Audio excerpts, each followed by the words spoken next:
when they are consuming your minds and your thoughts and your dreams, from the angels to the demons and to the mysteries unseen, there is no need to worry.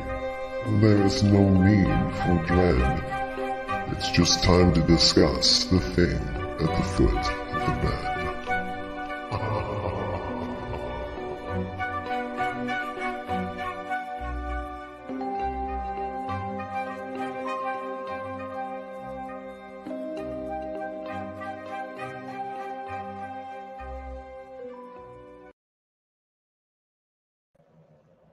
If you're just tuning in, welcome. You are listening to UFO Paranormal Radio Network, or UPRN. We're broadcasting to you live out of the beautiful city of New Orleans, Louisiana on 105.3 and 107.7. I am one of your hosts. You got two co-hosts here. I'm Lorilei Potvin. I am a host on two shows on the network. Monday nights, the Angel Rock from 6 to 8 p.m. And then the thing at the foot of the bed with my amazing co-host, David Hanzel, who I will pass over to you in just a sec, just a few show notes. First of all, the reason why we wait a few minutes, we always thought there was a show before us, but there isn't. So we can actually start right at 7, and we will. We usually give a little bit of time for shows to switch over. So we will be starting a few minutes earlier next week, just so you know, because we have our resident, and you know I love calling you that. You named yourself it, Erica, Crystal Horror. She's going, what are you guys talking about? Dogman or what? And then we found out the archive server, because we stream 24 hours a day here, 7 days a week on United Public Radio Network, as it's known, or UFO Paranormal Radio Network. So if nobody is live, what happens is, Dave, I'm going to remind you, if you want to stream to whoever you want to stream to on your end, because I don't see it. Thank you. Go ahead. Keep talking. Okay. So if there's not a show live, they play old episodes. The network's been around for almost 25 years. So just by chance, apparently one of our old episodes was playing before we went live. So just so you know. So anyways, I meant to mention her, the Crystal Horror. Erica Miras is here. Zach Mann is here. Sandra Sharp is here. Welcome. I'll tell you a little bit about myself. I'm a Canadian clairvoyant medium, crystal Reiki energy healer, Akashic Records practitioner, spiritual teacher and mentor, and registered nurse. And no, we have no smoke here. I've gotten so many wonderful messages from people all over the world and wondering if we are in the smoke. We are not where we are, most thankfully, but my heart goes out to those that are in the US and Canada. Now, last thing, we are streaming to you on Roku. If you can't, I don't have a channel code for you.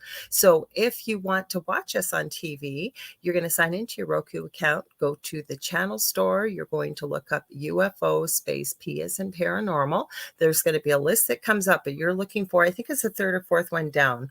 You also have to be logged into your account, I believe. And you, third or fourth one down, it's UFO space paranormal and United Public Radio, I believe it is. So you can find us there. Lastly, if you are on Facebook, everybody over here is on YouTube. Thank you so much. We're also streaming too, by the way, to Dave's. He's streaming, I can see now, to his YouTube channel, The Spirit Experience, and his Facebook group. So you can join in the conversation like everybody else if you head over to UFO Paranormal Radio, whether that is on Facebook, YouTube. You can go to the Angel Rock with Lorilei Potvin or the Spirit Experience with David. Lastly, I promise all these little housekeeping things. If you're on Facebook and you've never done this before, please head over to StreamYard.com/Facebook. And all you're going to do is give them permission to use your name and your picture.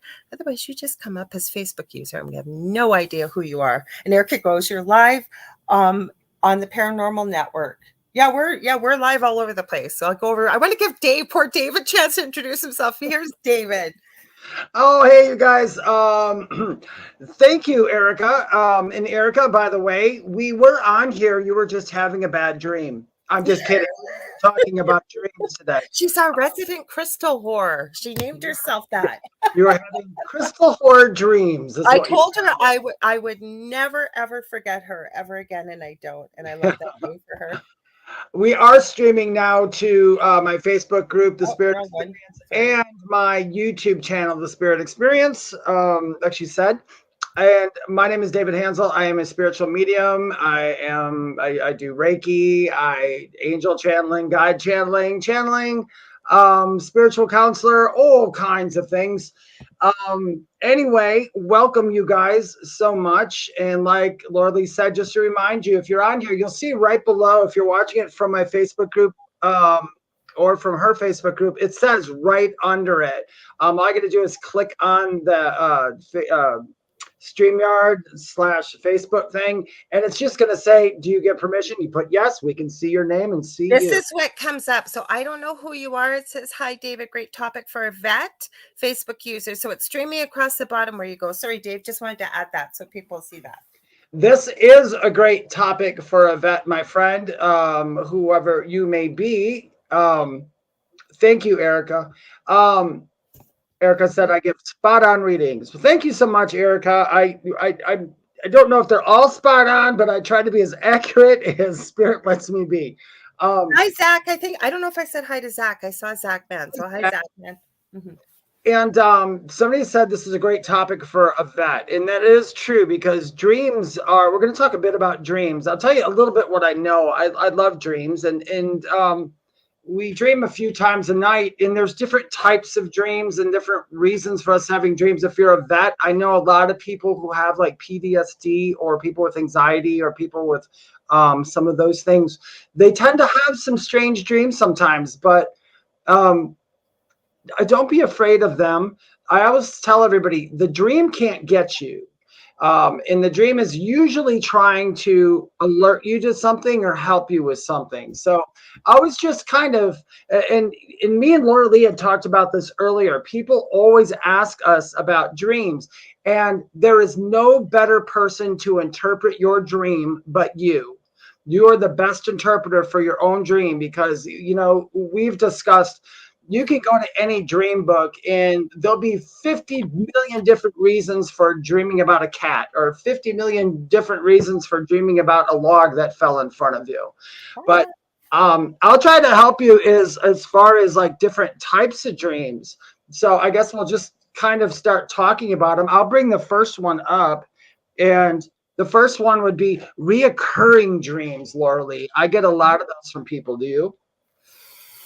I do. I have some from a childhood dream that I don't remember.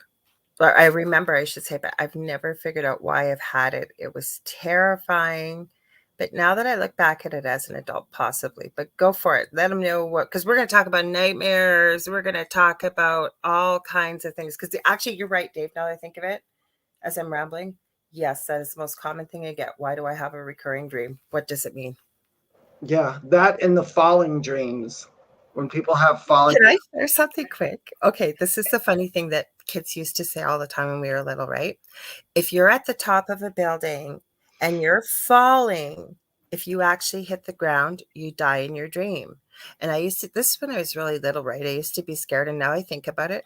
How ridiculous is that? Like, how do you know you died in your dream? Because if you died in your dream, you're certainly not waking up in the morning to tell people, I fell off the top of the building, I hit the floor, so I died. You know what? Falling dreams. I'm going to just read this to you, because this text of this is pretty much what I tell people. It's pretty close. Dreams that you're falling usually indicate a loss of control. So if you have a loss, don't pay attention to what you're falling from or anything.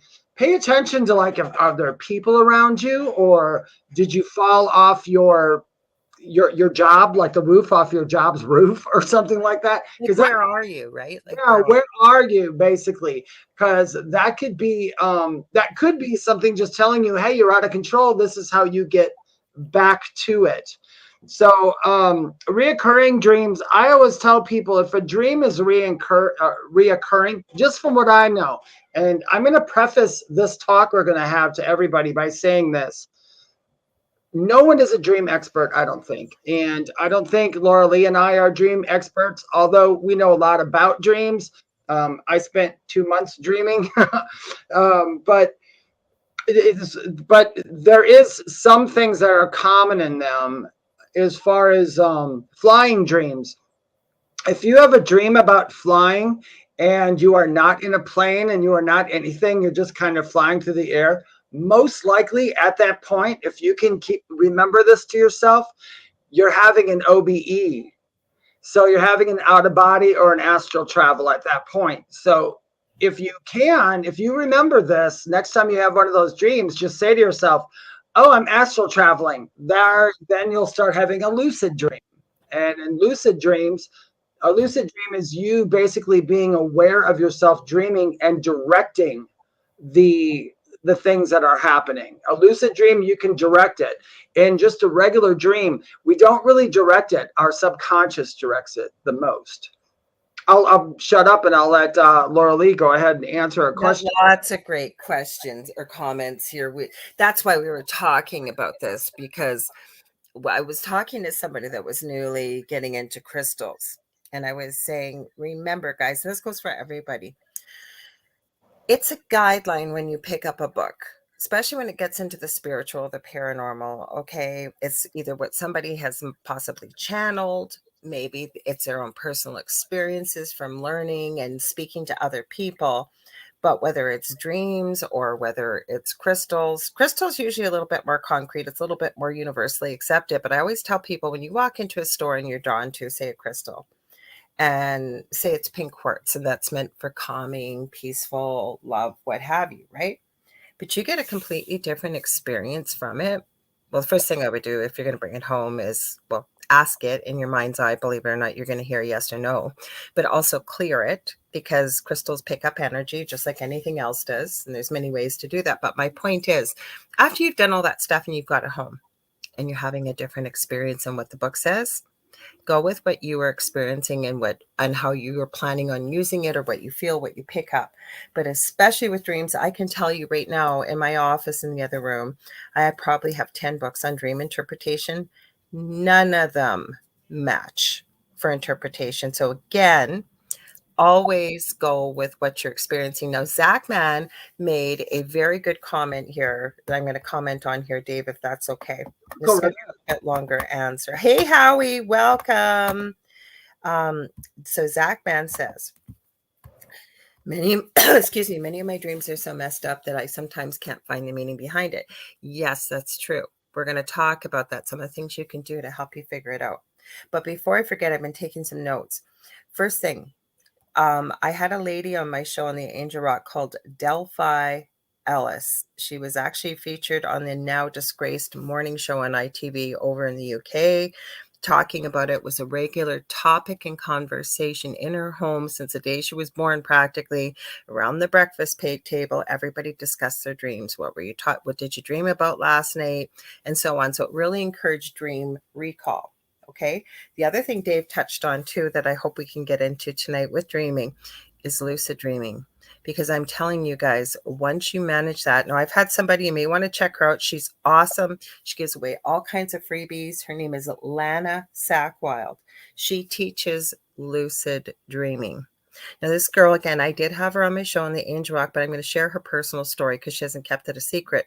This girl went from having addiction issues, basically homeless, nothing really going on great in her life, but had started practicing lucid dreaming at a young age. She was one of these natural people. Now, what lucid dreaming means is you basically know that you're having a dream and you're conscious of it. And then when you're conscious of it, you can create it to whatever you want to do or experience. She felt the urge to go to Japan, for example. She went there, she met her husband there, but through lucid dreaming. So she basically used her sleep state to do a lot of the work that she could have done while she was awake. And meanwhile, you're accessing your higher self or your subconscious, okay? And I'm not going to get too in depth with this, but this girl has a multi-million-dollar business now. She is so successful. She taught herself how to speak Japanese in her dream state. These are things that we can do. So getting back to recurring dreams, when you're not sure about what is going on and why I mentioned these two people, and I do try to walk the walk or the talk that I do, just like David does. I have a stack of books here. Before you get up in the morning, okay, before your feet hit the ground, grab that piece of paper and a pen beside your bed and jot a few notes down. Just like Zach said, some of my dreams are so messed up. Yes, and I have heard Believe me, my own kid, my eldest, the dreams he has and he tells me, my God. But just jot down the gist of it, okay? There's a reason why, because over maybe it might be a month, might be a couple of weeks, whatever, you're going to go back and you start noticing a pattern and what have you, right? It may begin to tell the story for you, but also it's very important what David said. In your dream, with that dream recall, when you're thinking about it, especially when it's recurring, where was it happening? What did you notice? Were there other people around you? What were you feeling? All these things using your senses that you can remember. You're going to write this down, including if it was in color or black and white. But I also encourage you to start looking at what is going on in your life at that time when maybe the dream started or when it keeps recurring. And I'm talking about even what time of bed. If you're something out of the ordinary, what time you went to bed, could be foods, could be anything. Just start taking notice of what's going on in your life. And I know Dave has stuff to add, I can tell, because that's going to give you a lot of information when you write this stuff down. Go ahead, Dave, sorry. Yeah. And in lucid dreaming, remember in lucid dreaming, and that's absolutely true what Lorilei said. I know more people who did that, and I've investigated myself. People actually teach themselves things during a lucid dream. Sorry. Because in lucid dreaming, in lucid dreaming, like there are people who are practice piano, they'll practice music, they'll practice seeing it over and over, what they learned during the day. There are people or who things you want to experience that you people who study stuff. Keep this in mind though. A lucid dream is still a dream, which means it's not 100% real, but you are going places and doing stuff. There is there's lucid dreaming, but lucid dreaming can totally change into an OBE, which is an out of body or astral travel. There are many people like your friend also. I think in that part, she probably started astral traveling because you could literally astral travel to another part of this world and see stuff. That's also a part of, what is it called when we, oh gosh, why can I think of it? When we close our eyes and we see a place that we're not at. What is that called? Remote viewing, you mean? Or OBEs, remote viewing can be done during out-of-body experiences. Yeah. I can prove that. Well, I can prove it to myself because when I was in the hospital, there was a part where I didn't know what hospital I was at, but I remember leaving the hospital and I went to an airport. And when I went to the airport, I remember standing there just watching planes go by me. And I mean, I was right next to them. I was just watching them go by me. And then I watched the last one go down the runway. I stood behind it and I watched it take off. And then I started running, like for fun, to imitate the airplane. And I just put my hands forward and started flying. And then I flew around for a little bit, and then I woke up a little later on. I had told the nurse that I said, "Oh, I went to an airport," and she goes, "How did you go to the airport?" And I said, "Well, I was flying there." They thought I was crazy at the moment, which I could totally understand. We happened to have only been about 10 minutes from the airport, so I didn't know where we were. I mean, I had no clue why I was there. I was in a coma. But that would have been, that's not a lucid dream. That was an out-of-body experience or an astral travel dream. I'm going to go ahead and let Lorilei answer Erica's question here. Erica says, I was taught to use a voice recorder because I couldn't write fast enough. Mm-hmm. Awesome. If you can do that, because you're going to get a lot of interesting information. But when you were talking, one of the things I remember, I'm trying to recall it myself now.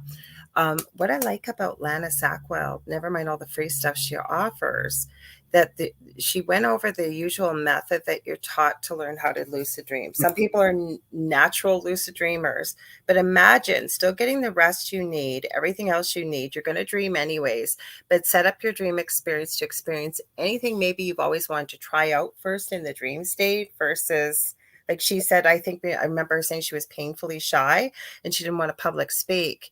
So in the beginning, she used to practice public speaking in the dream state.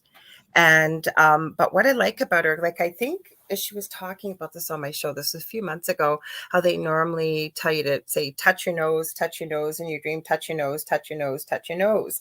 And she says, like, what if you dream and you never touch your nose to be able to tell yourself that you're lucid dreaming? No, it's all coming back to me. So what she gets you to do is do a dream journal, like what we're talking about, for example. And then what you do is you start taking notice of many things we've been talking about, but you write it down. And then she actually gets you to take a tally, like say in a week, of the most common thing that occurs, because obviously if it's occurring, it's going to be occurring that week. So it's kind of like a trigger or a reminder that's personal to you. Does this make sense to you guys? I thought this was so brilliant. Like, why keep telling yourself every time I touch my nose? But what if you never touch your nose in the dream? But say maybe you're smelling bread all week, or you keep having a dream. There's a little thing with bakery keeps showing up or something all week long, and you keep smelling bread baking. So, right, you could set that as a trigger for yourself and be aware when you smell the bread baking, for example, that remind yourself you're lucid. I got so excited. I tried this that I woke myself up because I was so excited because I went, oh my God, I'm awake in my dream. You're all pissed off at yourself. Son of a bee. There's a couple ways I've heard. There's like the red ball thing. That was a famous one. Like if tell yourself a red ball, and then if a red ball bounces by you in your dream, you're like, haha. What if you never see one? Like she said, that's how she was so realistic about this. And this is like, she's young, this girl. Like she's not in her 40s or something. I don't think she's 30. Like this girl, like you can really believe what she's saying because she's proving this girl even came from the UK. She went to Japan when she was 19. Like I said, she was an addict. She was all these things, and she'd gotten herself clean and decided she wanted to turn her life around. Well, this girl doesn't even have a British accent. Like, I don't know. I think she practiced getting rid of the British accent in her dreams. Like she was talking about all the things she has done in the dream state. And she said, what wonderful place to practice things or try things. So in a way, we are talking about things like nightmares and repetitive dreams and stuff, but we're also talking about some of the positives that you could do. Because I often said, why do we have to sleep at night? I have so many things I want to do, get done, whatever. I wish I could do some of them in my sleep. And you can. Hey, Shannon. George, didn't forget you. George is popping out because he said some of my dreams are about to be turned into books. I was just going to add quickly, Dave. Check out George's books, you guys. Look him up on Facebook. He's got awesome books on the paranormal all across North America, and he's prolifically writing some new ones. He's amazing. Go ahead, Dave. Sorry. George, I agree with you. And just so everybody can also realize this, everything that exists on this planet is because we either imagined it or dreamt about it. So some of the best books and movies we ever saw or read where it came to somebody in a dream. So yeah, I'm very interested in knowing that. I am the same way. I have a lot of dreams that I could write some good nonfiction books or fiction books about.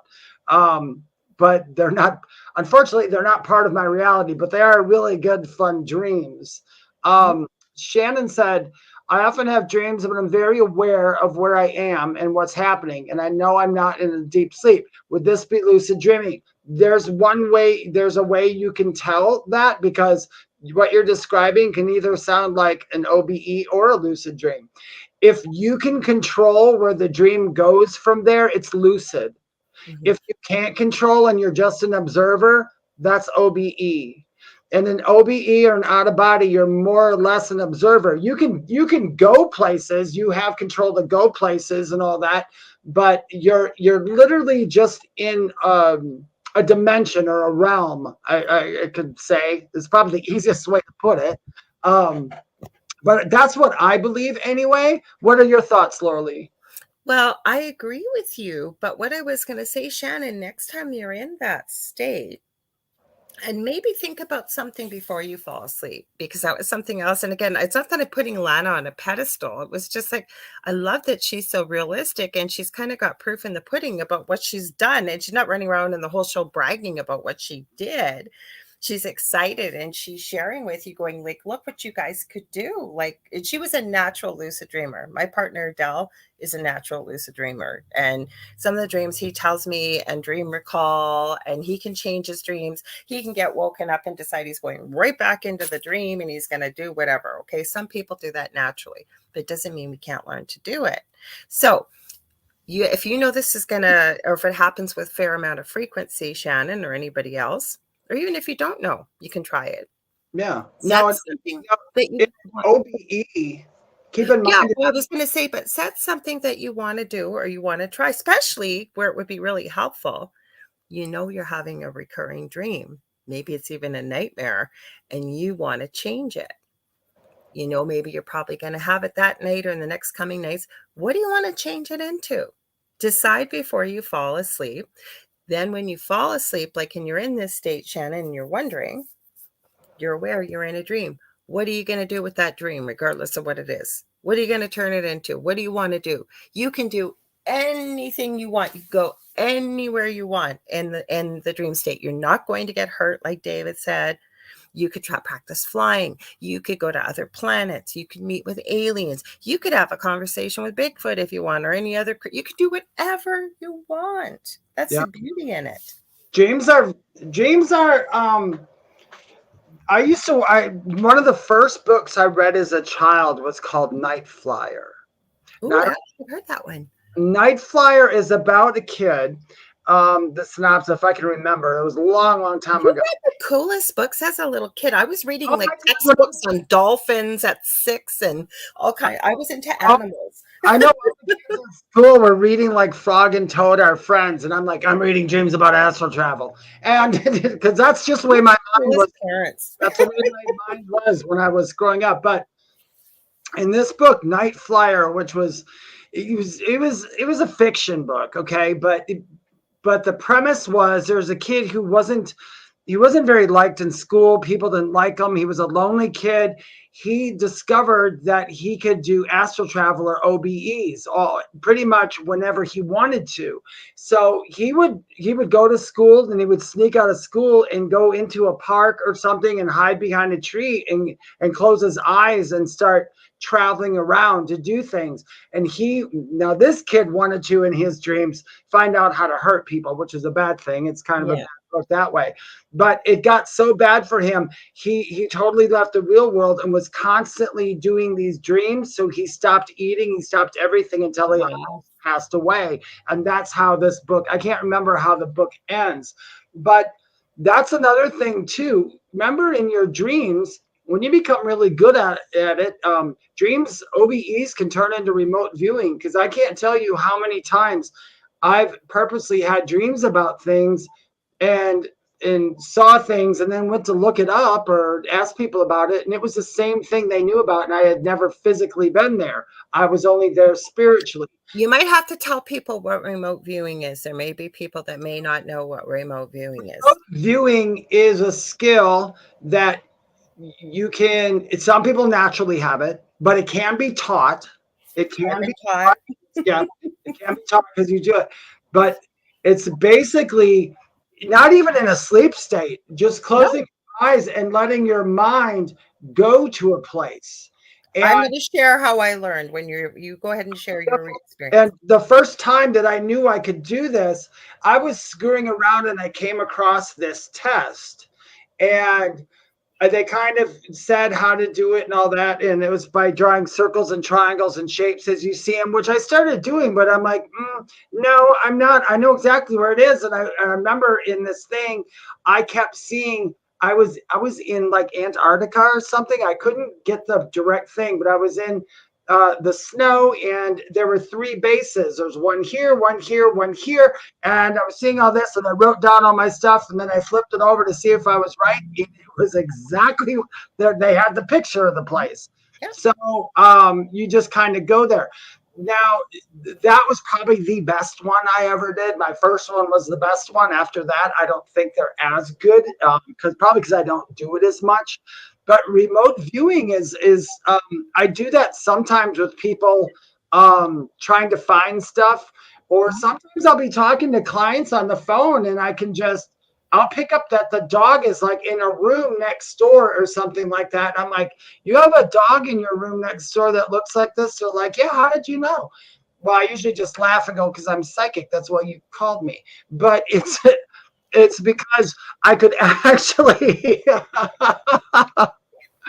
I could actually see the dog in my head. So that's kind of what remote viewing is. I'm going to give it back to, I just want to quick read Howie's, and I'm going to give it back to Lorilei remote I have viewing. all kinds of stuff to say about remote viewing. So Okay, we're going to talk about remote viewing for a minute because remote viewing is really quite fascinating, and there are other countries that have experts in it, and I know our country does too. But I know that's what I was going to talk about a little bit. But yeah, but I won't go too far into it, or they'll shut us off on YouTube. But Howie says in Tao, we're taught that thought control is established in REM sleep. We strengthen our physical as well as our mental. That is so absolutely freaking correct, Howie. I believe that myself.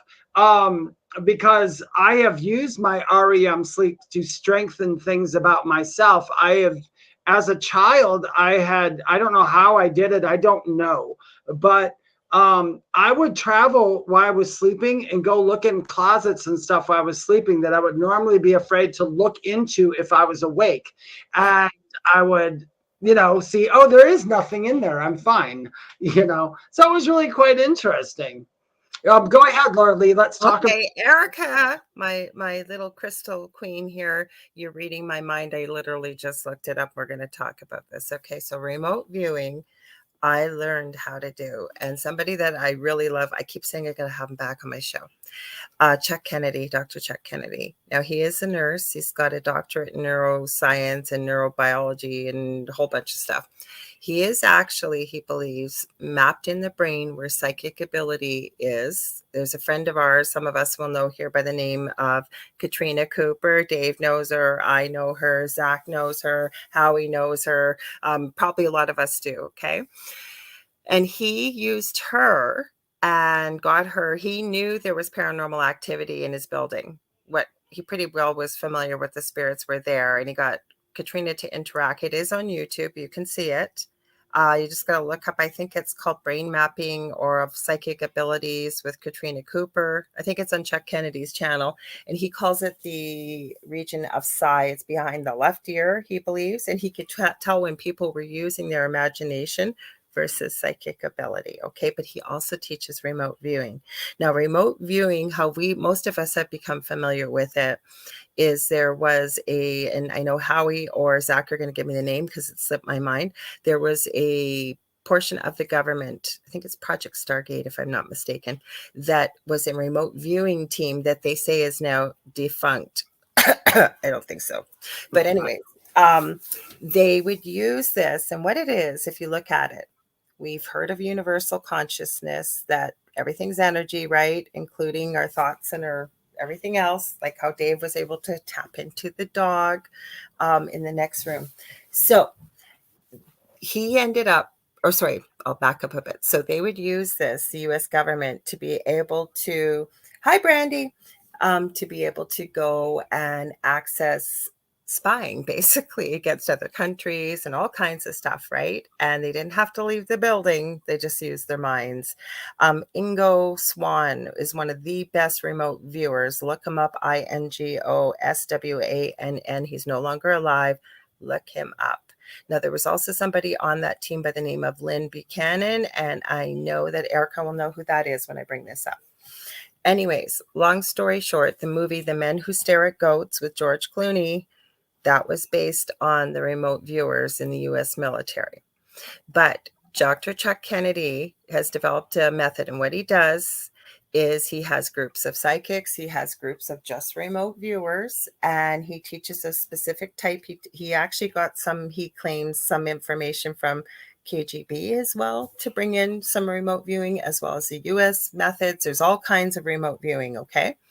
And he teaches it. And then what he does is if he gets a report from, say, a cold case or a missing person, he coordinates it, puts it out to his teams, and has them remote view. And I will tell you how I learned. And it's very different. I've taken Erica. She's talking about Lori Williams.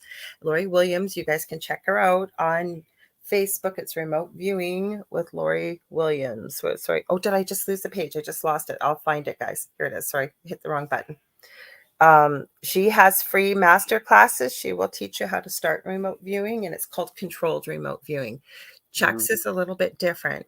And how it started was he gives you a meditation, gets the brain waves down into the theta level. So a little bit of a level of hypnosis, if you will. Not hearing a voice, it's just binaural beats, if you will, toning. Then what he does is I was given a 12 or 14 digit number as practice. You don't know what it is. And long story short, there's a whole process, but you start sketching. You have no idea what you're going into or what you're viewing, whatever. He gets you to practice. By the end of it, you actually end up with a location of what you're looking at, and it works. I've done it. Okay. Controlled remote viewing is very different. It's just training your mind. Some people are natural remote viewers, but the thing I'm going to tell you, and Erica will tell me all about this, or about this too, with Lori, because she talks about it in her masterclass. There have been people that can remote view into the future. They get hired by big companies to see if their project is going to be successful in the future. I'm not kidding. You can look this up. Or you can go back in the past as a remote viewer. You can go into the present time and visit all around. You're not asleep. You can go, you can check out anything you want. You don't have to go leave your room. It is mind-blowing, and I'm saying it very, very, very quickly. So I'm going to read some of these comments, Dave. So it's not a dream state. I got a real quick comment to add. Okay. I'm curious about something. I was just thinking about this as you said it, and I thought, when the companies, now I do believe we can remote view the future. There's no time. Past, present, future happen at the same time. The reason I do know that is because, Erica, that is how I can be accurate when I talk to people, because I can see some of the future in it. Now, here's the thing, though, what I also have to preface with me anyway, or what I've learned, my guides even told me. I'm seeing the future of the path that they are currently. I knew you were going to say that because I'm thinking the same thing. So whatever path you're currently on, that's the future I'm going to see for that ending path. So if I see something that's not so great, I'll tell someone, listen, where you're at right now isn't going to get you to where you want to be very quickly. There's a suggestion I can give you if you choose to take it that will get you there faster, because I can see that either. Because see, when like psychics are like us, I don't know how we actually see it, and it's hard to explain it, but like I tell people, it's almost like I see it. Time travel. I think of it as seeing a line of smoke for each person. And if the smoke is a steady stream, and if I see a disruption in smoke, and I'm like, there's something that's happening right there that's going to keep the fire's getting put out instead of burning brighter. So that's how I look. So I was just wondering about that. I'm so glad you said that, because like Erica said, there's not a lot of people that can do this. This is a gentleman Lori talks, but I want to say his name is Bill. I don't know his first name, but I agree, because she said they get paid big bucks. You're darn right they do, especially if you've been proven to be true. But Lori Williams, for example, and this has blown my mind, and I can't find the interview. She did a remote viewing session for Connie Willis. She used to have Blue Rock Talk on Facebook. She's now on behind a paywall. I want to say Coast to Coast. I'm not sure. That's what I heard. But Lori did an interview with Bigfoot years ago, and Lori's been proven to be 86% accuracy with her remote viewing, so that's pretty darn good. Okay, like 85 is a standard even for psychics. I know that they consider somebody a good psychic, a good medium, or a good anything if you're at least 85%. Well, that's pretty good for remote viewing. That's good. But she had no interest in Bigfoot in any way, shape, or form. She did it at the request of Connie, who had a real interest. I don't know if she still does at this time. And I listened to this interview. Oh my word. She got it down to the smell, the whole bit. I wish I could remember. If I remember correctly, she spoke to an elder and she goes, what is that smell? Why am I smelling this? And apparently this elder, Bigfoot, said to her, well, we think you smell. And if I remember correctly, the information she received was they've just always been here, that they weren't, that I think there was something to a dimensional element. Please don't quote me on it. It was like 10 years ago when I watched this, and I was trying to find it for Dell about a year or two ago. I looked everywhere, Wayback Machine. I could not find this interview. It was wiped. If you can find it, Check it out because it is so amazing to hear a perspective from somebody who had no interest. And she drew some sketches because sometimes you can with remote viewing, depending on what kind you're doing. Okay. Super intriguing.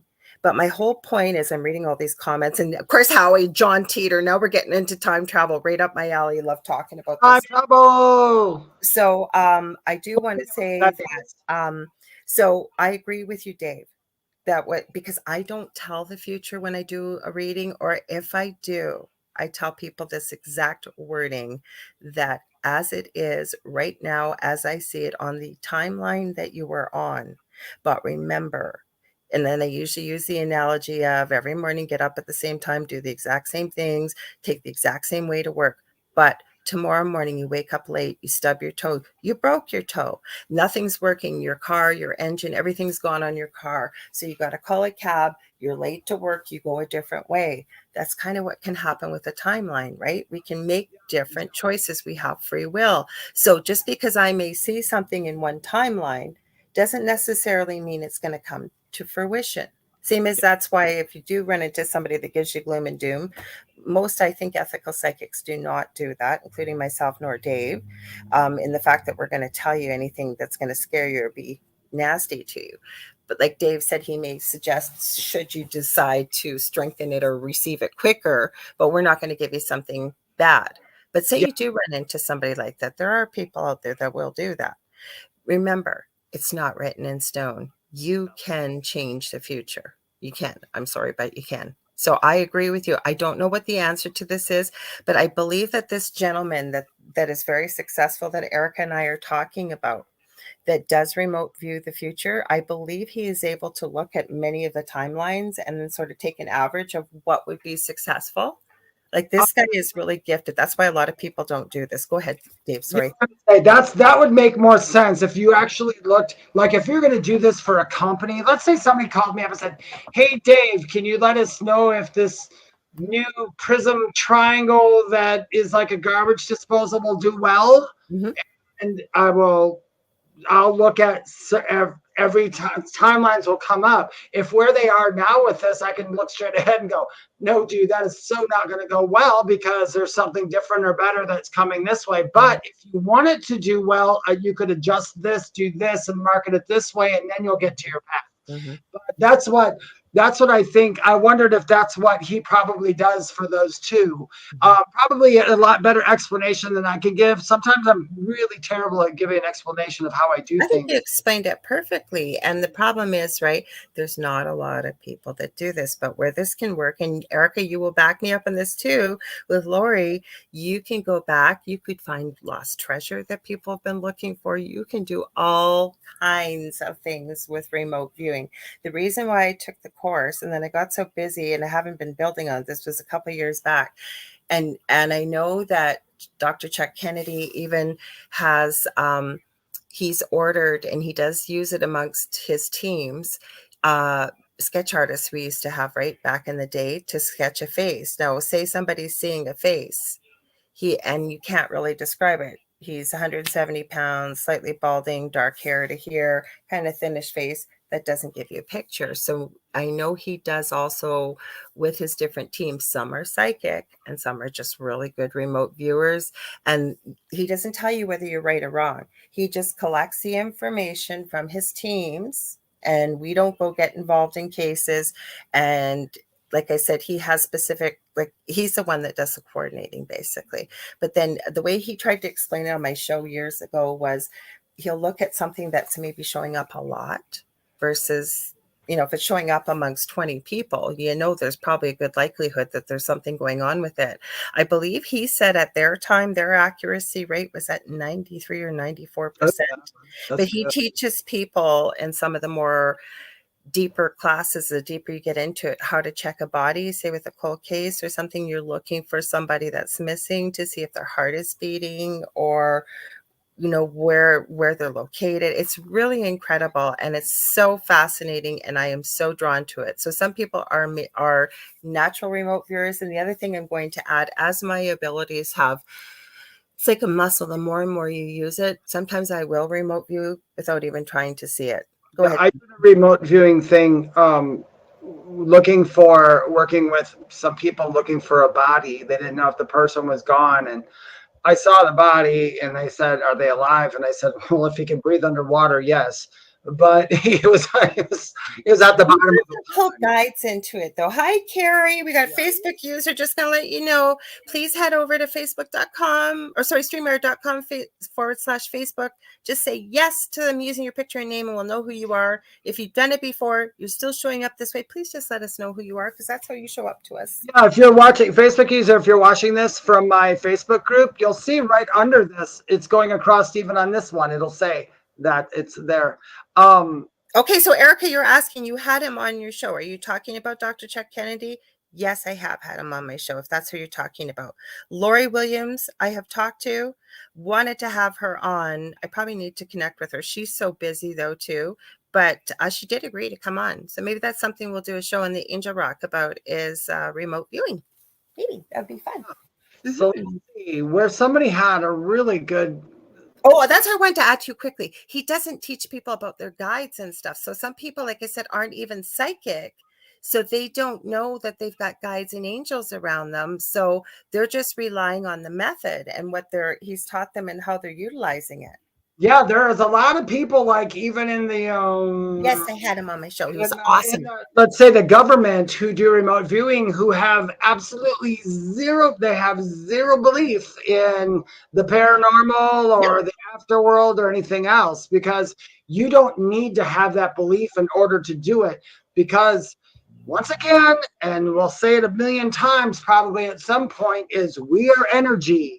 So when you're energy, you can go all kinds of places and see all kinds of things. So you can check up on these things. So instead of going to a fear-based perspective in a way, and we didn't even plan this, we are telling you about all the potentials of what you guys can do.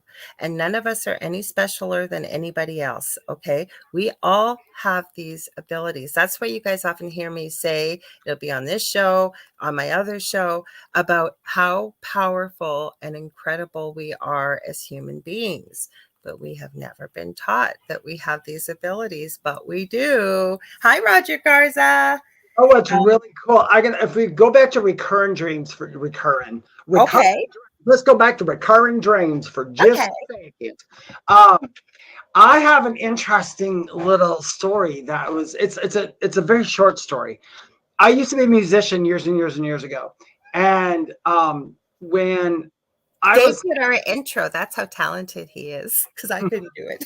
Me laughing and talking in the beginning. But when I was started to do readings and stuff back when I was like really doing readings and really going seriously, opening up my own thing. And this was back in that LW, you know what, that group we were in, Lorilei, that we can't. Oh, it's like Voldemort. It shall remain nameless. Anyway, one time I kept getting all these questions from people. I kept getting really frustrated because in sometimes when a lot of people ask a lot of questions, a lot of the answers come in your head and you got to figure out which answer goes to what person. But anyway, I started having these dreams where I was on stage with my drummer and my guitar player back when I was younger. And there's a big audience and they were cheering and cheering. And I came out, and right when I started to sing out I started to sing, I could not remember the words. Oh, that'd be a nightmare. Quiet, everybody would just stare at me and everybody would look at me and I'd be like, and then the dream would end. One time I said to my guides, I'm like, why this dream over and over? And he said 4 little words to me. And that was, he goes, "You're in your head." And I was like, what? He's like, "You're in your head." And I kept hearing that over and over. I said, fine. So next time I had that dream, I consciously remembered when I had the dream that I'm having this dream. And when I went out to start singing, I just said to myself, "Stay out of your head." And I sang the entire song in that entire dream. And that's what it was. It was just something they were just trying to tell me. The reason I was getting messed up with information sometimes is because I was getting into my head too much. Because when you're a psychic and medium or doing anything spiritual like this, you got to put yourself aside. You can't be there, really. You kind of have to be off to the side. That's why whenever I see psychics or channelers get emotional over stuff, sometimes they get overly emotional. I'm like, you're getting in your head. because you got to remember it's not happening to you. Now, my biggest thing is when I'm doing readings, especially in the beginning, and this is where there's a fine line between like building confidence with it, right? Because people can learn to do this, is that you receive something and it's like, what the hell is that? Where did that come from? That has nothing to do with what we're even talking about. And you're going, do I say it? Do I not? Like, this really doesn't resonate. Like, did I pull the wrong card? If you're pulling a card, or you're getting a message, and then your guides invariably will step in and say, remember, the message is not for you. And then when you do share it, right, you find out the person goes, oh my God, like, yes. So that's what I'm trying to say, like, and Dave is too, to share with you. I told you that, and after this, if you can go up and find Brandy Reader's comment, the one about the pineal gland, I wanted to talk about that for a second. Sure.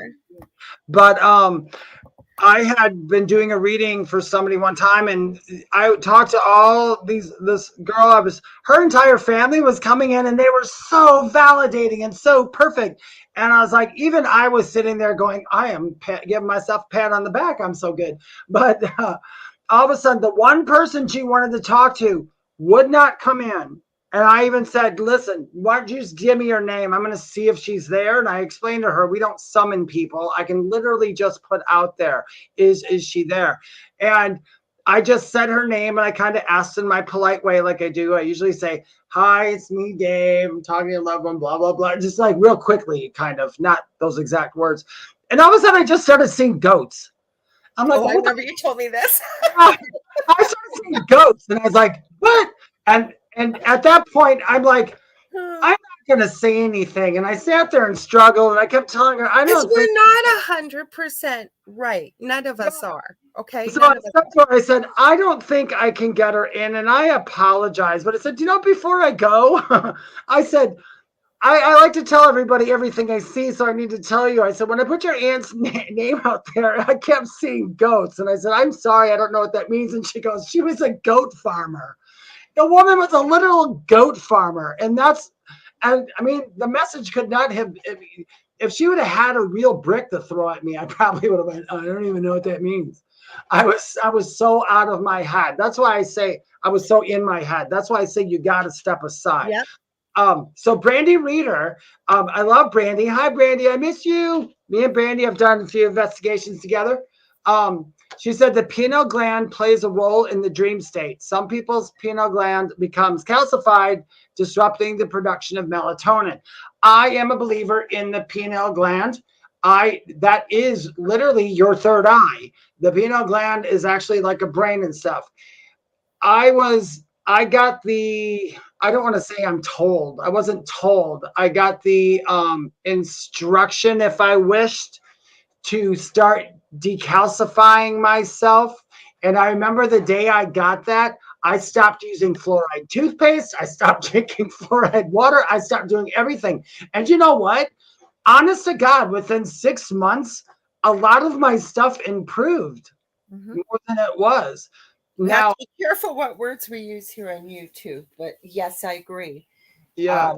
Just with the stuff in the toothpaste, because believe it or not, that'll get them going, because they don't want you to know that. Check it out for yourself.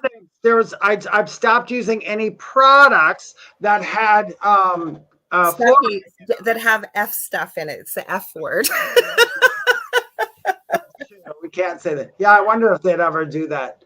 Oh, they will. They will. So, so just read your labels, and it was snuck in there already, but it's common in toothpaste. It's common in water. Just maybe check that up yourself and see what it says about your pineal or however you want to call it gland.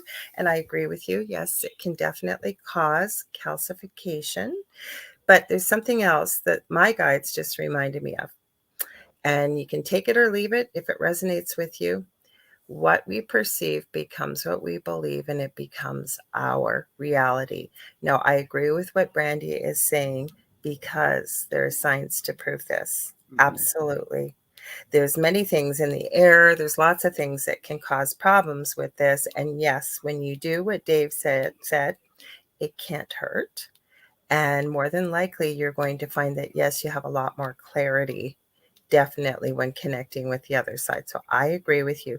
But also remember how powerful your brain is. So by even saying to yourself, picturing it decalcifying, all of any hardening or tough, whatever you want to picture it, it looks like a little pine cone deep in the center of your brain. Start using those brain waves. Believe it or not, sounds crazy, but there is science to back it up too. So between actively doing something with your diet and what you put in your body, as well as using your mind, affirmations are powerful, and start focusing on it's clear, it's cleansed, I'm open.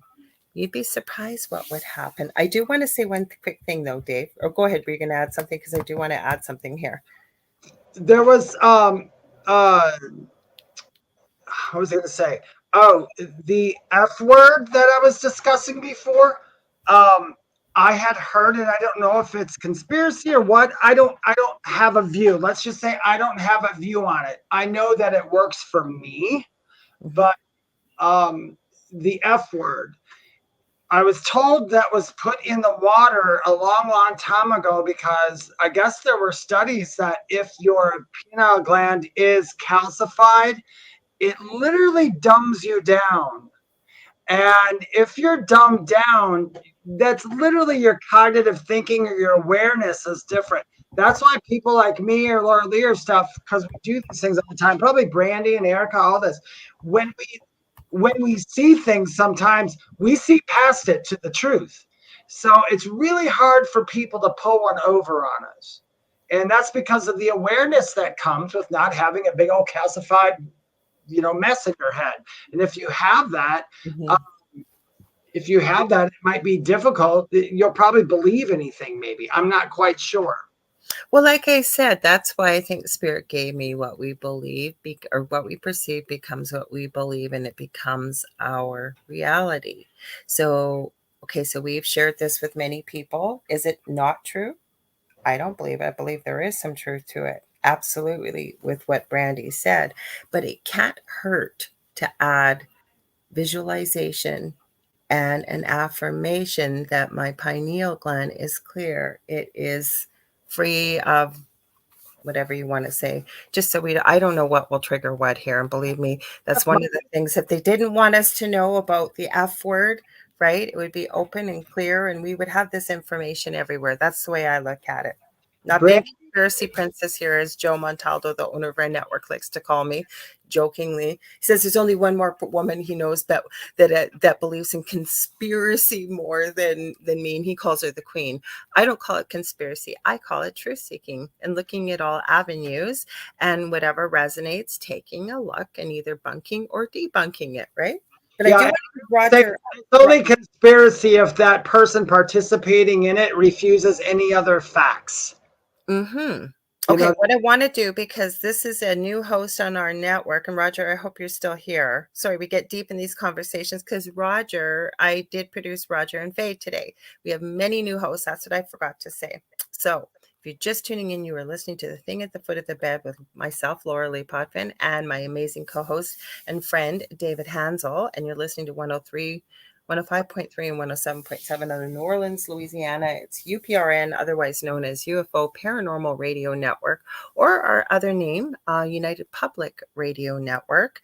So I do some producing behind the scenes on the network because we have many amazing and incredible new hosts and shows on the network. So if you like what you're seeing, please share, like, subscribe, and tell all your friends and family about it, because there's something for everybody on the network. For those of you joining later, Erica was here earlier. She was confused. She thought we were talking about dogmen because just by chance, one of our old shows was playing before we started live, because this network is streaming 24 hours straight. If we're not live or a syndicated show is on, old shows from the network are playing. So Roger and Faye Garza, they were filling in for another host over in the UK, Paul Francis, who wasn't able to be here for his show.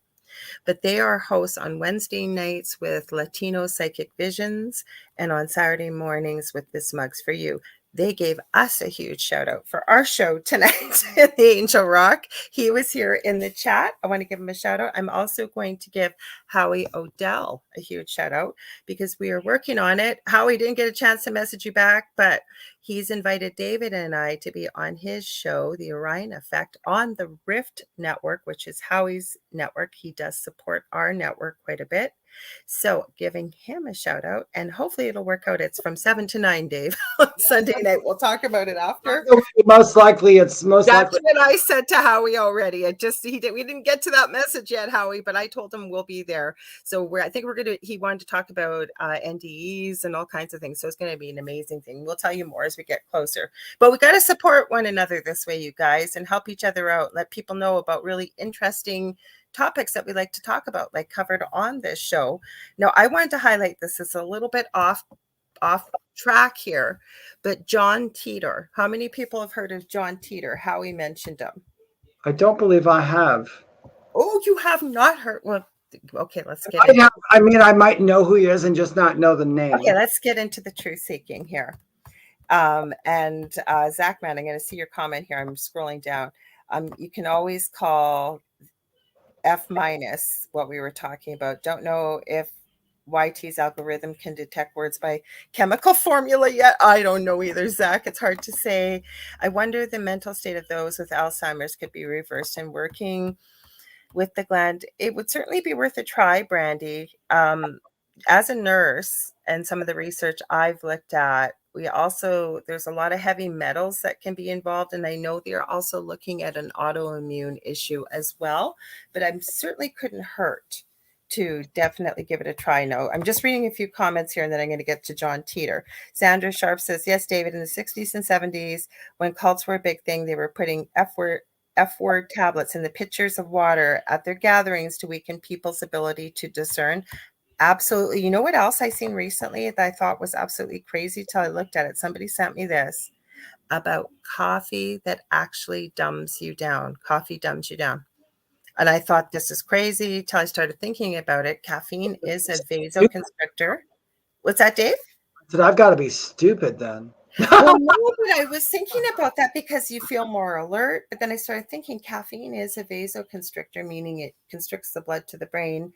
I'll have to pull up the article because I forget who sent it to me because I was thinking that can't be true. And then after I started reading it, I went, holy crap, this does make a lot of sense. It could. I mean, I wouldn't see why it couldn't. I mean, I don't drink much coffee anymore, actually. And in all honesty, I maybe drink a half a cup if I even get through that a day.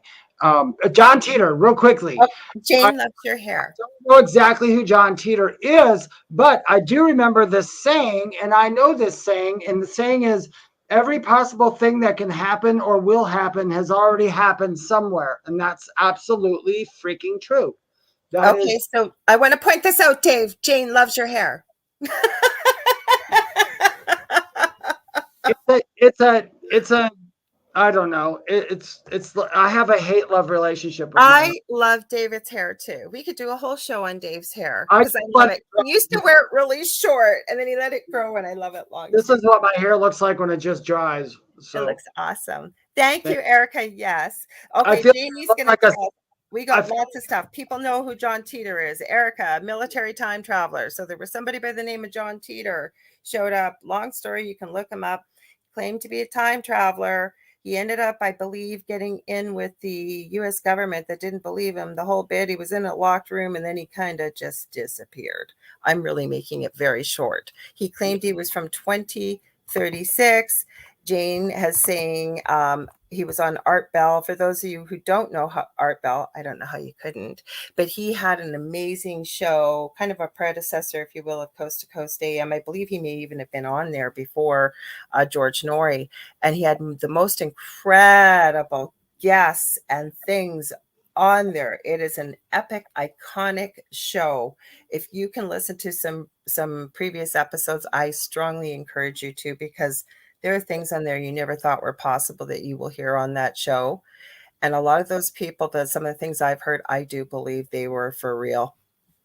Yeah, TikTok has like 30 billion time traveler people on there too, which really pisses me off because when other people pretend and fake stuff, it really brings down the credibility of other people who are actually telling the truth. I'm going to be really honest, not that I'd lie about this. And you know who used to do a lot of time travel? Like YouTube has really clamped down on stuff. There was a channel called Apex TV, and they used to have like they would put any Tom, Dick, and Harry and Jane, and not Jane Walker, but you know what I mean. Anybody that claimed they were a time traveler, they would put their story on there. Now there is an iconic story. I don't know if it's still on here. My previous co-host in my previous network, and she was on here on Tuesday nights with me before, Seraphine Hurley and I did a whole thing on this. And she found it. We were on a previous network. There is a recording, and I believe it was on Apex TV. This is a crazy story. Brandy Reader goes, interesting. I'm going to have to research John Teeter. And he's not the first, by the way. Look it up. There's all kinds that have claimed to be time travelers. This story is one of the craziest stories. And it starts off with a 911 call of this woman calling 911. And they claim it's a 911 phone call. And she's living alone in her house, and she thinks there's a break-in. And you can hear the 911 operator. This channel is no more on YouTube. I've looked for it. I can't find it. It was called Apex TV. And apparently the 911 operator sent it with a letter saying he's never been able to contact this lady and find out exactly what happened. So I'll tell it. It's a little bit of a long story. I'll try and keep it really short. Anyways, she's on the phone with the 911 operator because she's watching TV. She lives alone with her cat in this big house, and she hears a window or glass smash, and she runs upstairs into one of the bedrooms and locks the door. As she's talking to the 911 operator, she realizes her cat, I think Marvin, is downstairs, and she's horrified. She has to go rescue Marvin. And the 911 operator is going, no, stay put, stay put, stay put. She's going, no, I'm just going to see. I don't hear anything anymore. And the guy's yelling at her like the cops are on their way, but they still haven't shown up yet, right? They don't know what was going on. It was a smaller town. Cops were going to be a ways out. So she goes downstairs and she's calling Marvin, Marvin, Marvin, trying to find the damn cat. All of a sudden, you hear her go, no! And the operator's going, what? She goes, I just stepped on glass. My foot's bleeding. So, right. And there's a few things built into this. Don't know if this story is real or not. You guys can make up your own mind. Then she gets into the bathroom. And the reason why she stepped on glass, there is her vanity mirror. There's a big hole punched through it and broken. As she turns around, she starts screaming. And then she starts saying the Our Father. You eventually get out of her that she says there is a naked man in her bathtub laying unconscious. And she goes, oh my God, it's my husband. And he goes, I thought you said you lived alone. She goes, I do. And he goes, what do you mean it's your husband? She goes, my husband died 12 years ago. She goes, it is him. It's the same tattoo. And she's screaming, she's crying, she's sobbing. She goes, but he's younger. He's like when I first met him. And then long story short, the police show up. Basically, this guy's critically injured in the tub. And then the men with the black suits and hats shows up all of a sudden. And by the time the police show up, the 911 call goes dead. I don't know if it's true or not, but apparently they eventually found these people and did an interview. I don't know if it's true or not. And that's where Seraphine and I left it. Nonetheless, whether it's true or not, it was fascinating. But this guy never told his wife, apparently, what he did for a living when he was alive. And he was part of a secret program. Didn't say what government. I'm guessing probably U.S. And he was a time traveler, he says. I mean, we have the Boys of Berlin. We've got all kinds of things. Not the first time we've looked at time travel, right? And the Philadelphia experiment. There's all kinds of things. Anyways, he supposedly died.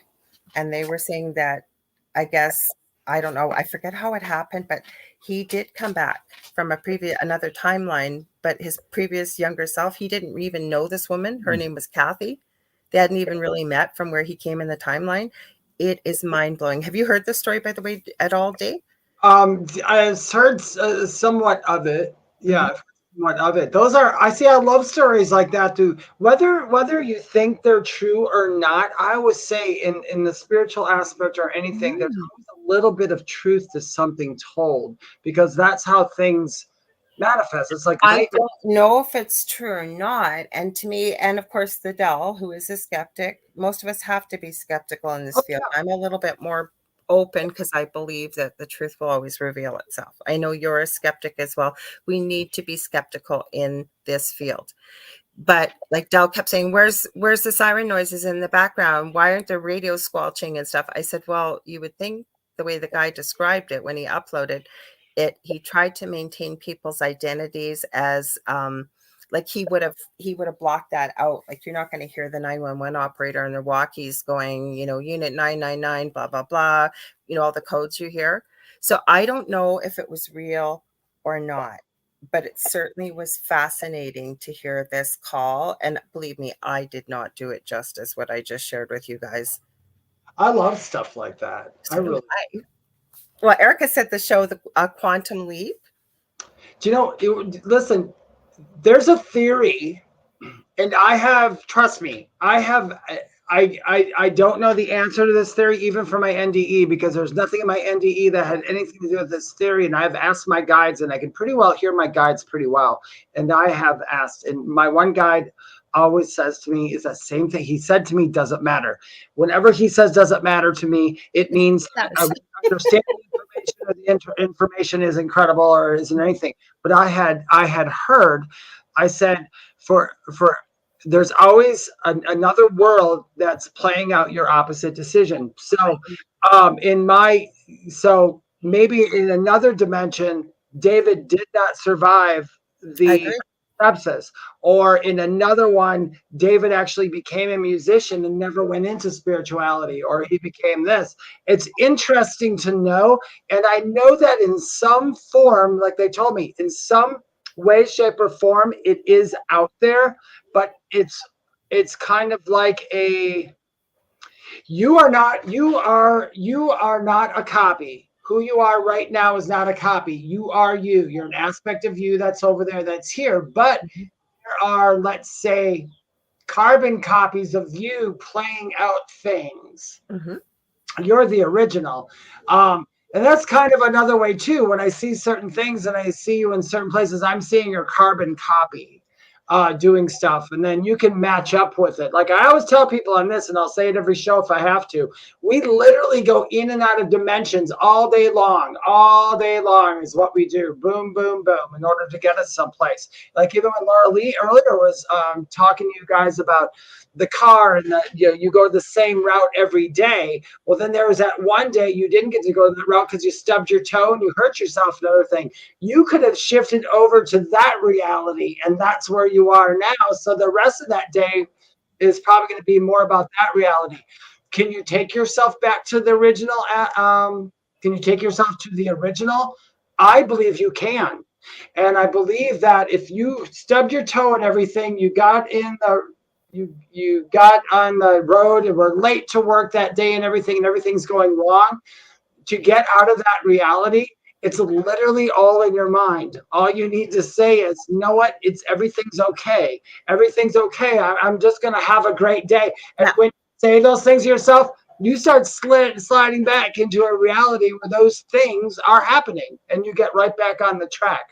So, well, I love these I love these kind of stories, and I agree. Now, some of the things I've looked up, how you may be able to tell you're in a different reality.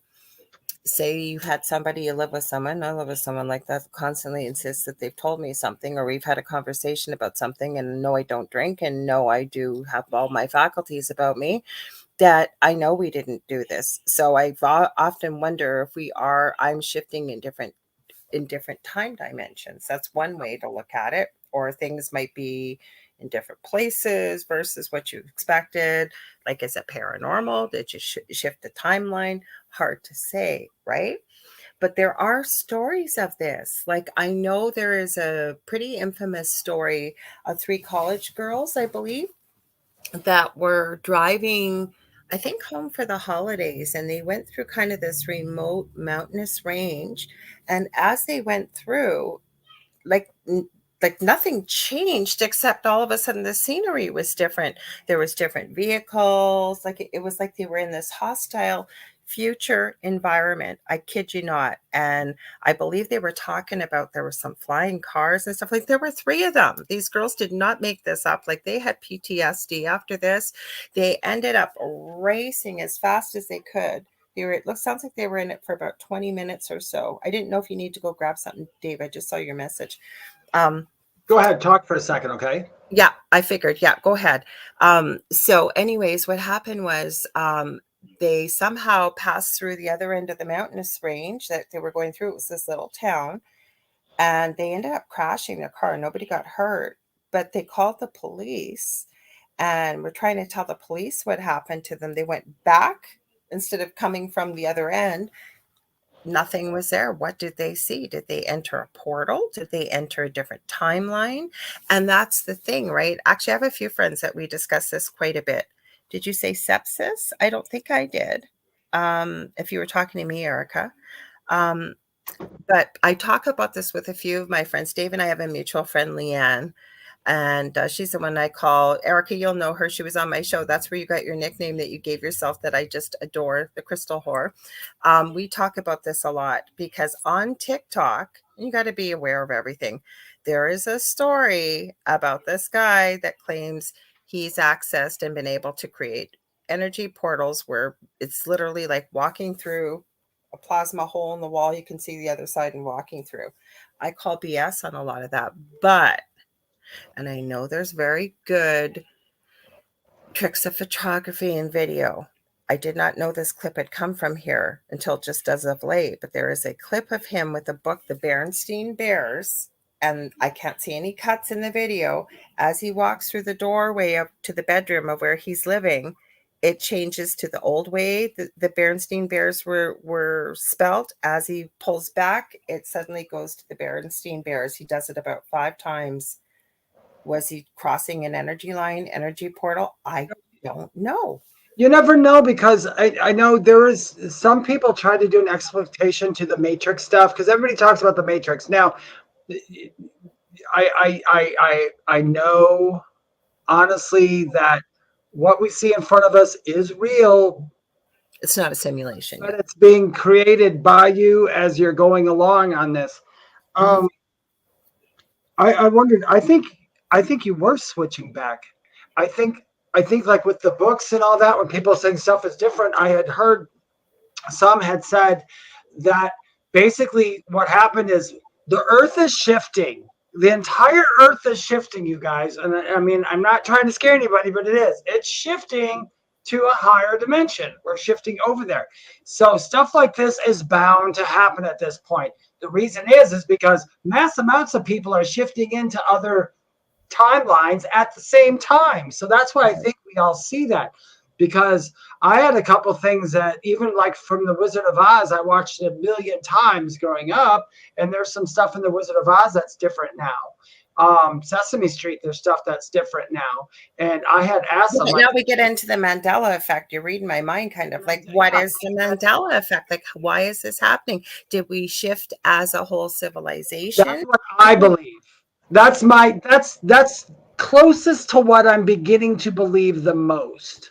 Is the entire or most of the world is shifting over, and that's why we're getting the Mandela effect. Because I remembered when Nelson Mandela passed away. I was old enough to know that back then. And then he didn't pass away, and I'm like, what did they lie? What happened? Yes, I have. Yes, I have. Have you seen this, Dave? I have collected. I have so many saved, because one of these days we may do a whole show on this. That not just birds. I've seen planes frozen in air. I have seen all kinds of. But I'm very skeptical about them. And the only reason I'm skeptical, not that I doubt the person who made them, it's just that even now, did you guys hear? They're taking AIs. They're making AIs of people in compromising positions, showing it to them and telling them that they're going to blackmail them for that. So our technology has really gotten up there. And just like every other alien had predicted, and every other person had predicted, the more we get this technology, for some reason, humans love to abuse that stuff. They always do. Yeah, but with the bird one, I think she's referring to, She's not the only one filming it, Dave. Like there are a whole bunch I know of people. that. Yeah, I saw. Is it a blackbird? Because I saw a bunch of it. There's one up there. I'm not quite sure. There's a whole bunch of them. So I agree with you with the AI. That's the problem, right? Or deep fake. It's making it hard. And then here's the catch-22, you guys. Lorilei will probably agree with me. So we're well aware of AI, and we're well aware that people can do camera tricks, and people go, well, you're psychic, shouldn't you know it? I'm like, well, yeah, psychically we could probably get the information of what it is, but who's going to listen to us? Because most people say psychic stuff isn't real anyway. So it's kind of a double-edged sword at this point. Well, plus we don't get, like you just sort of touched on every bit of information. Yeah, but they don't tell us everything. And like I said, and I always preface a reading with people, I will tell them, I am not 100% right. No psychic or medium is 100% right. And if they claim that they are, run. Because there is nothing on this planet, maybe except maybe AI or computer right now in the moment that I've seen. Do they make the human error that we do? No. It's the same reason, like I used to wonder years ago why a medium may ask, I now know the answer, but a medium may ask, is your loved one that I'm picking up on still alive, or are they in spirit? I used to think, well, can't you tell the difference? Yeah, no, because you could be picking up on their higher self. There's, and then we've talked a little bit about this with past lives, that they're not really past lives. It's going on all at the same time, past, present, and future, right? Maybe we're gonna have to do a whole show on time. Time, you guys, is unless you had an NDE experience, there's literally no way to describe the past, present, and future at the same time. But trust me, you guys will all get it as soon as you go back and be like, oh, I understand this. It blows my mind when I love to talk about the multiverse and different dimensions and timelines and all this stuff. But the deeper and deeper I talk about it, the more and more it starts to make my head go in circles. That's why you guys, if you don't know the story who's on here, I have a guy that I've been talking to. This one in particular, he said he's been with me for a very long time, but it was like probably the last 7-8 years. And I'll ask a question. Now, I'm going to tell you an interesting question I asked, and he did give me the answer, and it's a short answer, so it's cool.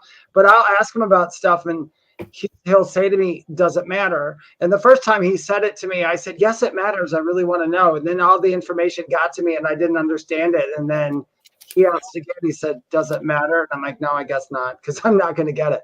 But there was one question that I asked, and I've asked this question over and over for years, and I keep getting the same answer all the time. And I said, because people always talk about the universe is so many billions of years old or whatever.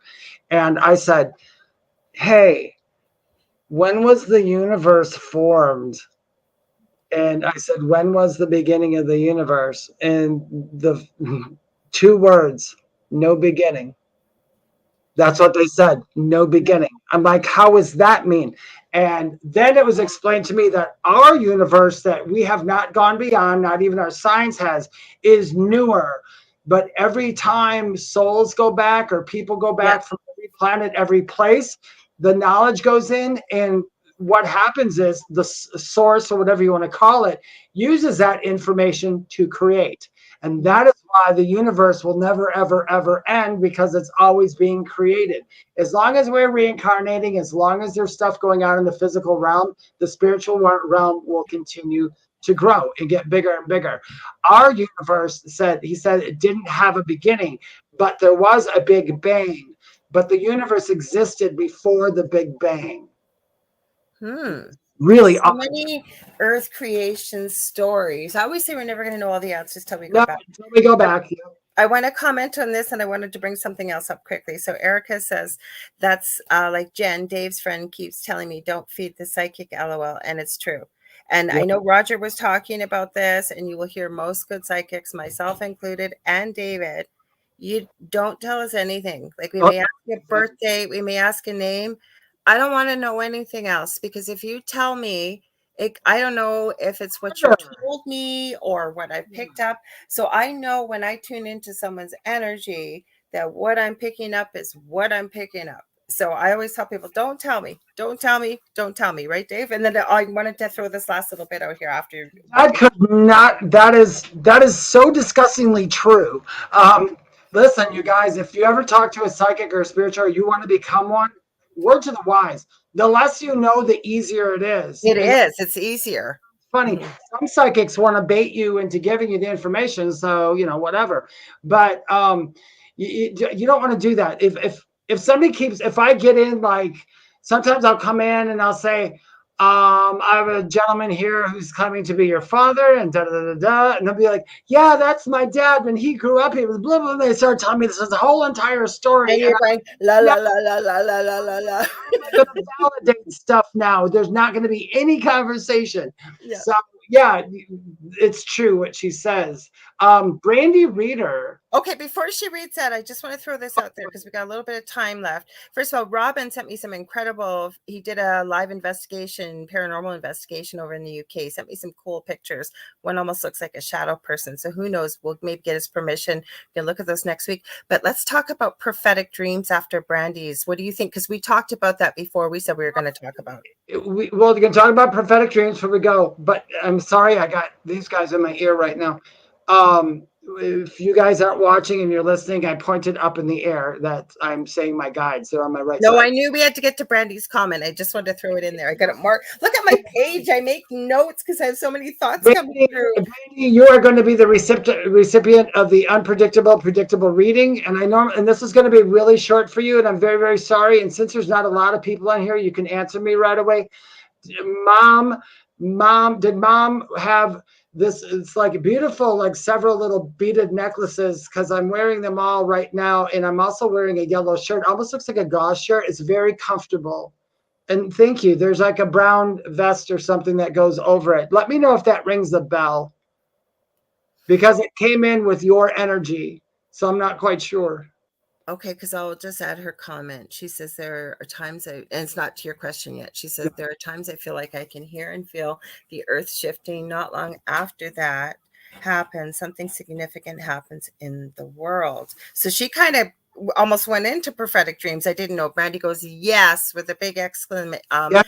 Okay, Brandy, real short and sweet then. Mom says she loves you, okay? That was all she gave me, and she looked really good.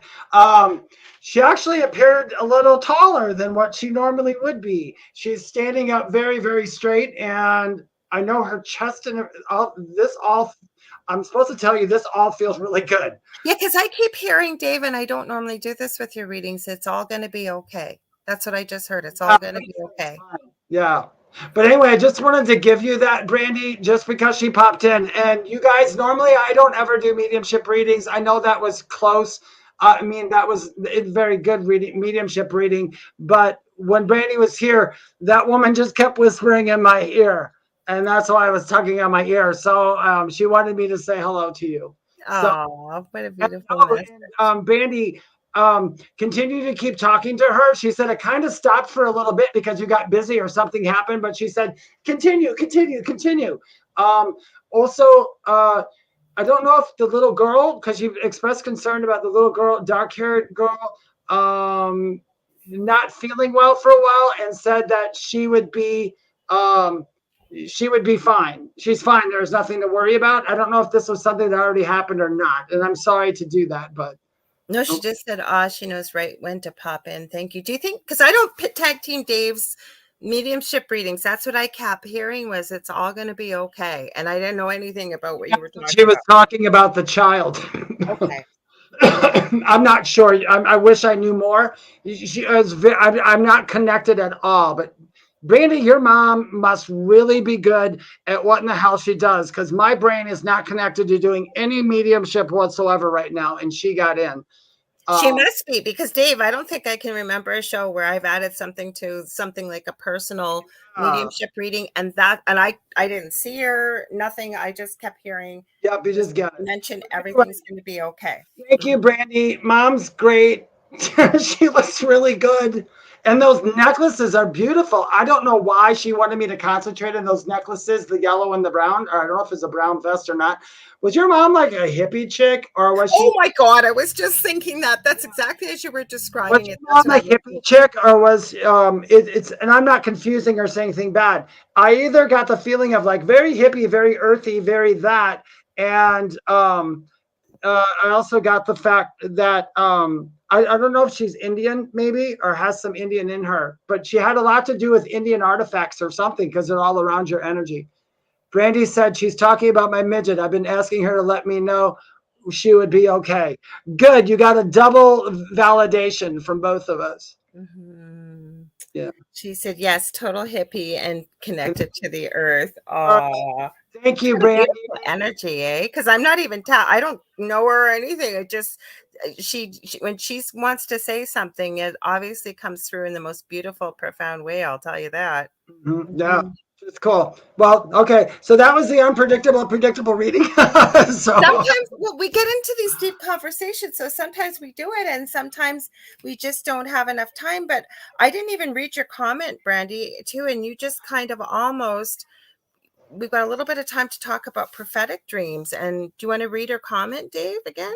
Randy said, there are times I feel I can hear and feel the earth shifting.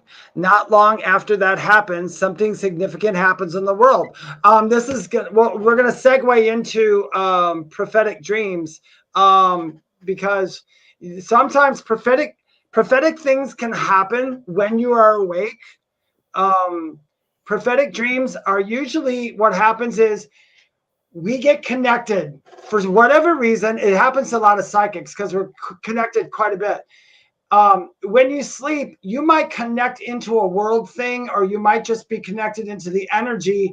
And don't worry if you can't do anything about it, because you're literally just plugged in, because that was explained to me by my guides. When we're in certain states of consciousness, we're plugging in and becoming like almost all knowing at that moment, just for that moment. So that's I believe you, Brandy, that you see that and then things happen. That's prophetic. And sometimes we have that in dreams. I will tell somebody though, anybody listening, please, 90 98% of the time or 99% of the time, if you have a prophetic dream about you or a close loved one passing soon, sometimes that's not what they're trying to tell you. It's how our brain is interpreting it. Not that it can't happen, because I've had it before. And that's the only reason I gave it a 98. Because I Yeah, think, but Dave, I gotta jump in here just for a sec, because I can tell you, before I was aware of my abilities, okay, I always use them, I just didn't use them the way I do now. I can tell you that I've had many a dream about, say, a friend or a family member dying or whatever, and 98% of the time they didn't die, but something was going to change or shift, and not even necessarily negative or positive. There was just, it was coming through. Because again, I'm going to go back to Erica really quickly with Lori Williams. She teaches us that the subconscious speaks a different language than the, I hate this term, monkey mind, but our brain that we use, that we think runs everything, right? And the way she teaches her remote viewing, going back to that quickly, is kind of bridging that gap to connect the two. And so for me, I didn't mean to cut you off because I wanted to add a bit more about prophetic dreams, but I just wanted to throw that in there for you. Sorry. no, I agree. I That was a really good point, actually. That's absolutely. Like for you, and I think we have to look at it as an experience, right? Like you're already connected and tuned in as a psychic.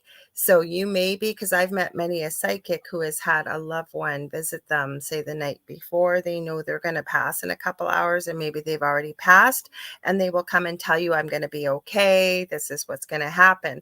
So I think it depends on the circumstance and who you are as a person too. It does. And as far as like prophetic dreaming, I'm going to give you a short story. I can tell you this story fast. About 5 years ago or so, it's about 5 years ago now. I kept having, for like a week straight, I kept having these religious dreams. If you knew me, and some of you do, I don't. I don't care about religion. I'm smiling. It's not anything anymore. It's totally gone. But I kept having these religious dreams. And I mean, some of them were really weird. And it was confusing me. So I started asking some of my other psychic friends. I'm like, hey, have you been having weird dreams lately? And they're like, oh, yeah, we have. And I'm like, well, what are they? Because I didn't want to tell them. And they would tell me, and it was the same thing. A bunch of us were having the same dream about religious dreams, and they weren't going well in the dream.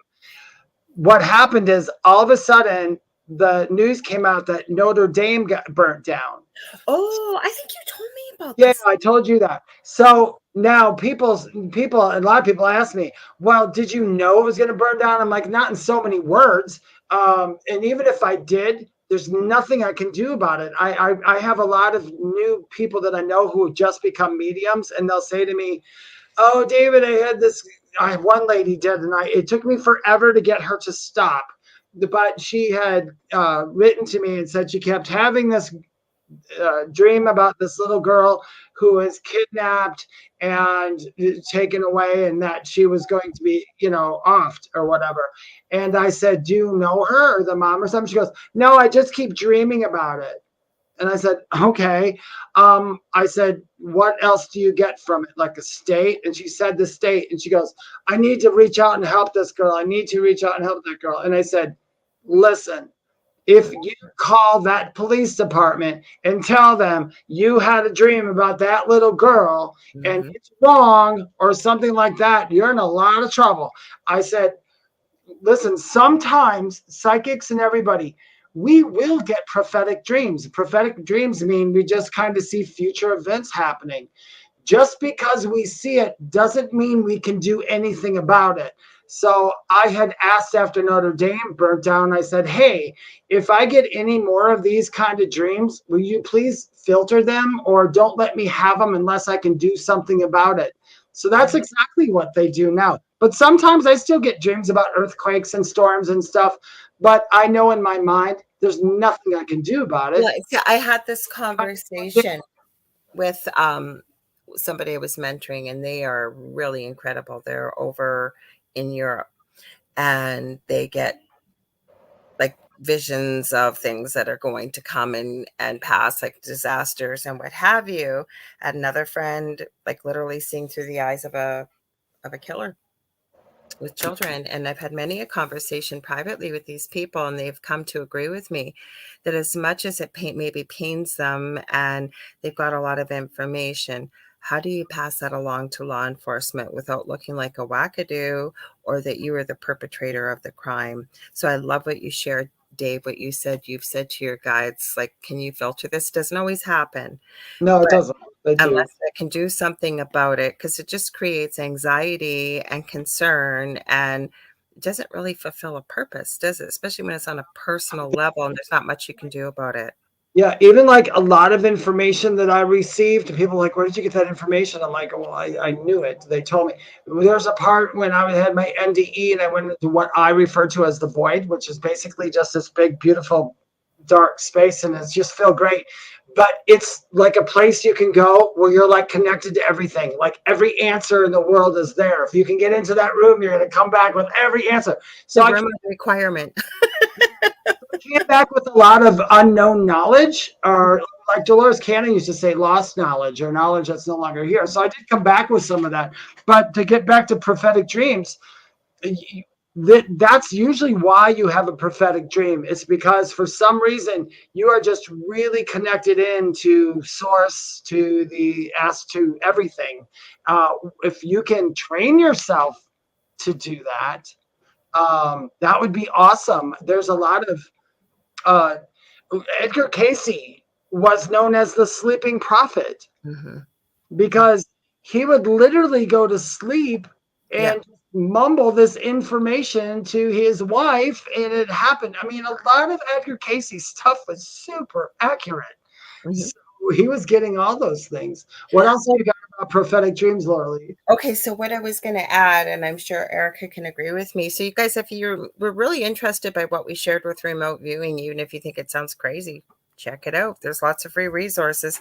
But when Lori Williams runs her master class, and I love what she said, and this is why it's so important to jot things down, or I loved what, I think it was Erica that mentioned about a voice recorder. If you can find one and afford one or record it on your phone, whatever you want. Lori was talking about the purpose of our dreams. And sometimes they're prophetic. Sometimes it could be a visitation or information from your guides, angels, family members on the other side. Sometimes, sorry? Release dreams. Those I'm are not done yet. Not done. Not done. Gotcha. Information. Okay, there's information. You're getting information that you may need, or maybe some numbers, whatever. Could be signs from the other side again. Release dreams, which I don't know if it's the same. We're talking the same language here. She called them nonsense dreams because the purpose of dreaming, actually, besides just rapid eye movement or REM state, is that we need to rest because our subconscious, if you will, and our brain takes in so much during the day. It's almost like the brain, while we're sleeping, starts to file all that information and stick it here and stick it there and stick it here, stick it there, and removes the nonsense that doesn't serve any purpose. Is that what you were talking about with release dreams? That's exactly it. A release dream are those mumbo jumbo dreams that are all over the place that don't make any sense. Because your body, like Lorilei says, your brain needs to purge some of the stuff that was in your head. The human brain is wonderful, and nothing against humans and all of us, but we can only store so much information. Cheers. We got Sri Lanka. He says, I just found this show. Well, welcome. I hope you'll come back and check out the rest of the network. David and I are here every Thursday at this time. Shannon says, I often have patients who passed away visit me in my dreams. I want to share something quickly. We're almost running out of time. I worked a lot in palliative care and terminal cancer patients and things, death and dying in the home as a nurse. And what would happen, and again, I used my abilities, but I wasn't aware of them the way I am now. I would just be driving out with some friends, whatever, and a patient that I had on my caseload would pop into my mind. Always, like the name, their face, the whole bit. Without fail, within a week, I would see them as an obituary, like a real obituary in the paper. I started to think I was, quote unquote, the harbinger of death. I really did, like, not from an egotistical thing. I'm going like, what's going on? And I've since come to realize, and, speaking with different people, and they may change my mind. I think it was just sort of, if you will, from their soul, sort of giving me a heads up. I was no longer in contact. Sometimes I was, but sometimes I had already discharged them, whatever. And that's why they popped up. I wasn't causing their demise. It was like their soul, if you will, was just sort of having a little quick pop in, saying, hi, I'm going to be leaving soon, whatever. I don't know if that makes sense or not, but. No, it makes absolute sense.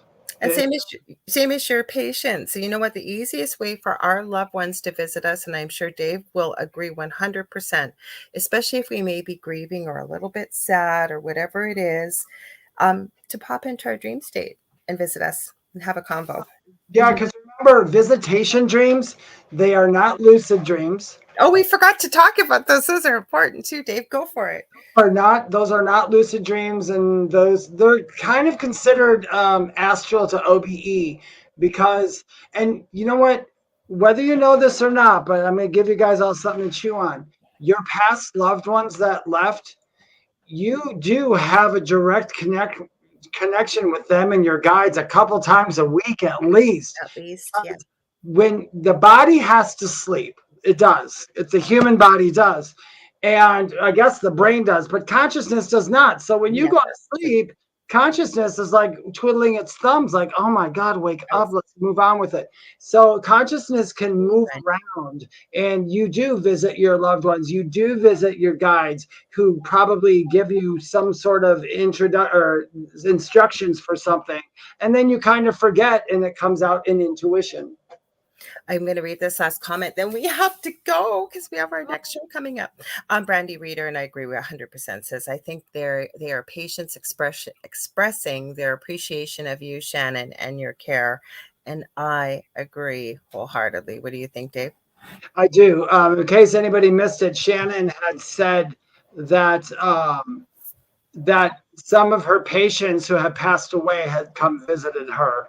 Okay, we'll read this last one. We forgot to mention, I didn't ask if you were back at work. I'm guessing you're not, because Shannon, when she's at work working evenings as a nurse, has her whole little paranormal gang that hang out with her listening to the iPad instead of old-time radio. They're seniors, so it's so cool. So I don't think you're back at work, but if you are, hey, paranormal gang, thanks for tuning in, and all of you. So she said the lady who visited me the other day, she was so excited to see me as I'm thinking her nurse, it's supposed to say, to this moment, I still feel the love she had for me when she hugged me.